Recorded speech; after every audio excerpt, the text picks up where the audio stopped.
ሰላም ጤና ይስጥልን። ዶክተር ሙሴ ይባላለሁ። አሁን አንድ የበጎች ፋርም ላይ ወይም የበጎች ማደለቢያ ላይ ተገኝቻለሁ። ይሄ የበጎች ማደለቢያ በአንድ ወጣት ልጅ የተሰራ ነው።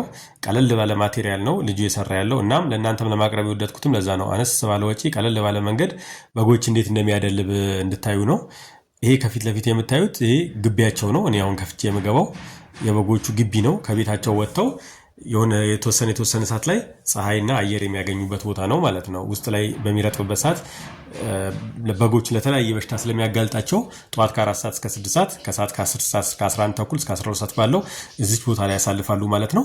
እንዲህ ከፊት ለፊት የምታዩት ያው ዋናው የበጎቹ ቤት ነው። የማሳያችሁ ዋናው የበጎቹ ቤት ነው። ይሄ ቀለል ባለ ማቴሪያል የተሰራ የበጎች ቤት ነው። እንደምታዩት ከላይም ሸራ ነው፣ ከፊት ለፊትም እንጨት ነው።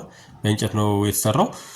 እናም ይሄ ቀለል ባለ ማቴሪያል በትንሽ ወጪ በትንሽ ካፒታል እንዲሰራ ተደርጎ የተሰራ ቤት ነው። ከአሰራሩ እስከ አሁን ድረስ ባለው በእርግጥ እኔ ያማከርኩት ነው ልጁ እየሰራ ያለው። እስካሁን ባለው በጣም ጥሩ ውጤታማ ናቸው። እዚህ ውስጥ እስከ 55 የሚሆኑ በጎች አሉ፣ የሚደልቡ በጎች። አንድ ወራቸው ነው ገና ከገቡ። እሱን ወደ ውስጥ ገብተን በሰፊው እናያለን፣ እንዴት እንደሚመገቡ እንዴት እንደሚጠጡ።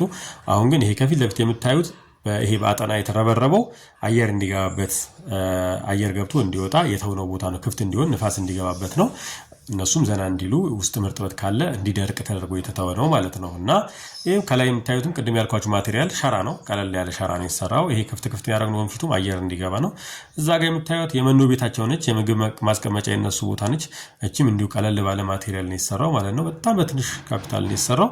ውስጥ ገብተን ያለውን ነገር በደንብ የበጎቹ እንዴት እንደሚጠጡ እንዴት እንደሚበሉ ያለውን ነገር በደንብ እናያለን።